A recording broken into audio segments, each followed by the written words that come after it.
بسم اللہ الرحمن الرحیم نحمده ونصلی علی رسولہ الکریم اما بعد۔ تعارف سورہ تغابن۔ سورہ تغابن سے پہلے سورہ منافقون ہے۔ سورہ منافقون میں اللہ تعالیٰ نے فرمایا تھا کہ ایمان لاؤ اور موت سے پہلے خرچ کرو۔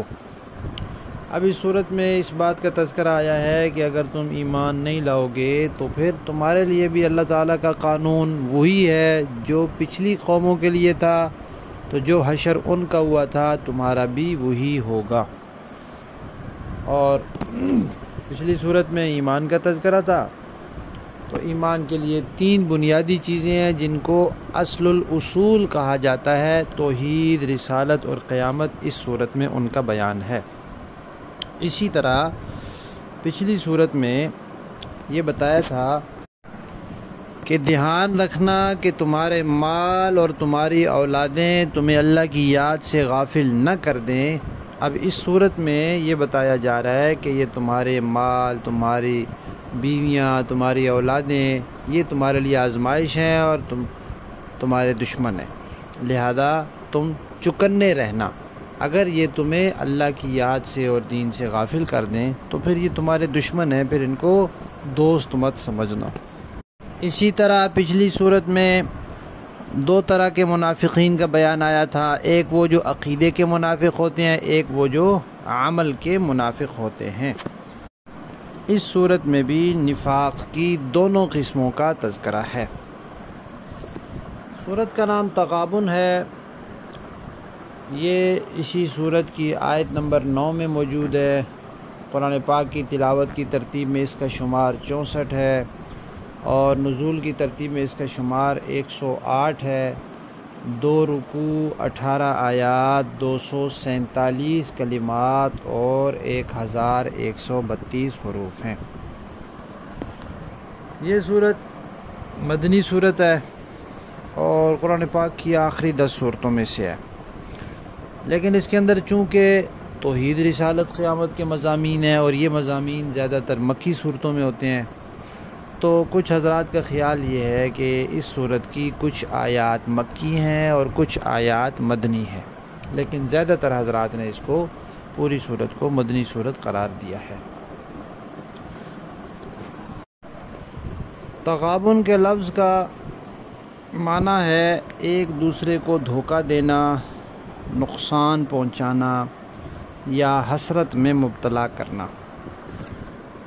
اسی طرح اس کا معنی ہار جیت کا دن بھی کیا گیا ہے، یوم التغابن، ہار جیت کا دن۔ تو یہ قیامت کا ایک نام ہے، قیامت کے ناموں میں سے ایک نام ہے کہ اس دن جو لوگ جیت جائیں گے وہ جنت میں جائیں گے اور جو ہار جائیں گے وہ دوزخ میں جائیں گے۔ اور دھوکہ دینے والا معنی بھی ہے کہ جو لوگ دنیا میں بظاہر کلمہ پڑھتے ہیں، اندر سے ایمان نہیں لاتے، تو وہ دھوکہ دے رہے ہوتے ہیں، لیکن اس دن ان کا یہ دھوکہ کھل جائے گا، اس معنی میں بھی ہے۔ اور ایک بات یہ ہے کہ جو لوگ جنت میں جائیں گے ان کو دیکھ کر دوزخ والے حسرت کریں گے کہ کاش ہم نے بھی دنیا میں ان جیسے عمل کیے ہوتے تو ہم بھی جنت میں جاتے، تو اس طرح وہ ان کو حسرت میں مبتلا کریں گے۔ اور یہ بات بھی روایات میں ملتی ہے کہ اللہ تعالیٰ نے ہر انسان کے لیے ایک ٹھکانہ جنت میں اور ایک دوزخ میں رکھا ہے۔ اب انسان اپنے عقیدے اور عمل کی بنیاد پر ان میں سے ایک ٹھکانے تک پہنچ جاتا ہے، تو اس کو اس کا دوسرا ٹھکانہ بتلایا جائے گا یا دکھایا جائے گا۔ اگر وہ جنت میں ہے تو اس کو کہا جائے گا کہ دنیا میں تو صحیح عقیدہ اور عمل نہ اپناتا تو پھر تیرا ٹھکانہ وہ ہوتا، لیکن چونکہ دنیا میں تو نے اچھے اعمال کیے، صحیح عقیدے اپنائے، اس لیے اب تیرا ٹھکانہ یہ ہے۔ اور دوزخ میں جو جائے گا وہ اس کو بھی دکھایا جائے گا کہ اگر تو صحیح عقیدہ اور عمل لاتا تو تیرا ٹھکانہ جنت میں یہ ہوتا، لیکن تو نہیں لایا، لہذا اب تیرا ٹھکانہ دوزخ میں یہ ہے۔ تو جو ٹھکانہ اس کا دوسری جگہ ہوگا جہاں یہ نہیں پہنچ سکا وہ کسی اور کو مل جائے گا، تو جس کو وہ ٹھکانہ ملا گویا اس نے اس کو ایک درجے میں نقصان پہنچا دیا۔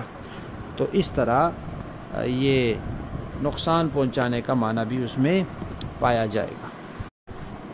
سورت میں قرآن پاک کے بنیادی مضامین ہیں، جیسا کہ بتایا اصل الاصول توحید کا تذکرہ ہے، رسالت کا ہے، قیامت کا ہے، اور پچھلی قوموں کے ہلاک ہونے کی وجہ بتائی گئی ہے کہ بھئی انہوں نے موت کے بعد کی زندگی کو نہیں مانا اور انہوں نے رسولوں کو جھٹلایا، اور سب سے بڑی بات یہ کہ رسولوں کی بشریت کا انکار کیا۔ ان کے دل میں یہ بات اتری نہیں کہ کوئی انسان بھی نبی ہو سکتا ہے۔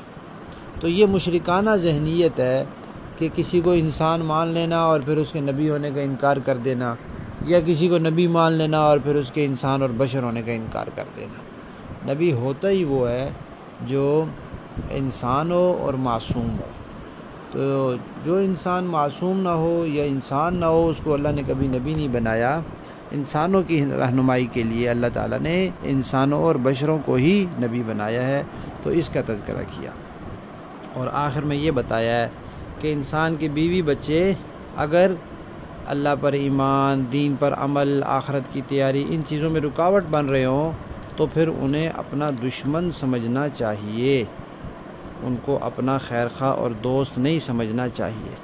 اور فتنے کا لفظ بولا تو حضرات مفسرین کرام نے لکھا ہے کہ فتنہ کہتے ہیں دو دھاری تلوار کو، جس کے دونوں طرف دھار بنی ہو، تو اس کو بڑی احتیاط سے استعمال کرنا ہوتا ہے۔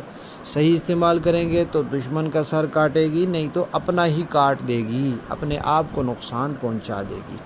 تو یہ جو بیوی بچے ہیں، مال ہے، اب ظاہر بات ہے زندگی میں واسطہ بھی ہے اس کے ساتھ، انسان کو ساری زندگی کچھ نہ کچھ مال چاہیے ہوتا ہے، اولاد ہو جاتی ہے تو اس سے رشتہ ایسا ہوتا ہے کہ وہ کبھی ختم نہیں ہو سکتا، تو یہ ضرورت بھی ہے۔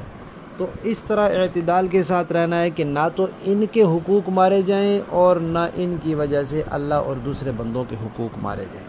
جو اللہ کے حق ہیں وہ بھی انسان پورے کرے، اور جو ان کے حق ہیں وہ بھی پورے کرے، جو دوسری اللہ کی دوسری مخلوق کے حق ہیں اس کے ذمے، تو وہ بھی پورے کرے۔